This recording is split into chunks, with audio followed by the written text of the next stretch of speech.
vtedy bola doba iná. A i ty ho aj Vinetu a išli sme do kina. A každý, kto v tom kine sedel, tak mu zvlhli oči. Kedy ty skoro zomrel, aj keď zastrelený šoči. Na jarmeku pamätám si ešte scénu smrcí. Aj opilého chlapa v stane, ktorého hač krcí. A verte mi, že táto doba nebola tak hrozná. Ľudia boli k sebe milší. Burčak býval ešte z Rozna.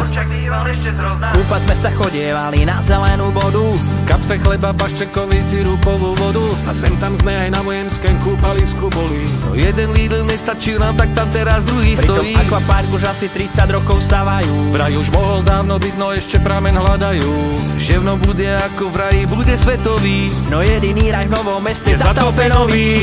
Pamätám. V 16 sme na stanici všetci fajčili. Kusovky, čo sme si pred tým stánku kúpili. Kým od Piešťana a od Trenčína prišli rané vlaky. Zostali tam po nás chrachle. Všade pohádzané špaky. Na tričkách sme nenosili Marvelany DC. Móde boli číny, rifle, tričko AC/DC. V opuse sme kúkali na nové kazety. S paprčami s nosiskom obýka dopretý. Pamätám, nezabúdam, takto si to pamätám. Nezabúdam, takto si to pamätám. Dnešná mládež chodíva len na kávu a pizzu. Ale my sme utekali ze školy hned na stanicu. V staničnej a záhradnej sme všetci pivo pili. Bez mobilov a internetu nechápem, že sme prežili. Dneska Facebook, Spotify a YouTube všetci asi majú. Cez Messenger a WhatsApp emoji si posielajú. No my sme vtedy mali doma iba magiče. A posielali sme sa akurát tak. To píše? Zase iba. Pamätám. Staré dobré časy, vtedy bola doba iná. V zime ešte padal sneh, lebo v zime bola zima. A na jar bolo mesto vtedy vácej zelené. Teraz všade betón, dlažba, sivé kamene.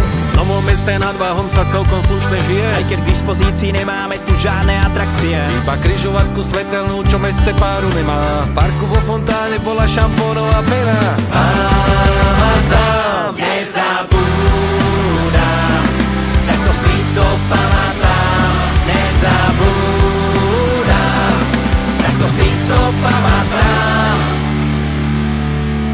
Nedaleko od Trenčína je Nové Mesto nad Váhom, no v pesničkách sa nespomína. Akurát tá na YouTube tá je celkom fasa. Fatálie, DPK, z Nevady do El Pasa. Možno, že tu skapal pes a život je tu tvrdý. Ale napriek tomu sme na mesto povačine hrdí. Myslím si, že časom všetci povieme si asi, že táto doba skurvená, boli staré dobré časy. Pamätám, nezabúdam, takto si to pamätám. Nezabúdam, takto si to pamätám. Nezabúdam, takto si to pamätám. Nezabúdam, takto si to pamätám.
Oplatky dia. Pani Horvátová. Nevím, vůbec mě to nezajímá.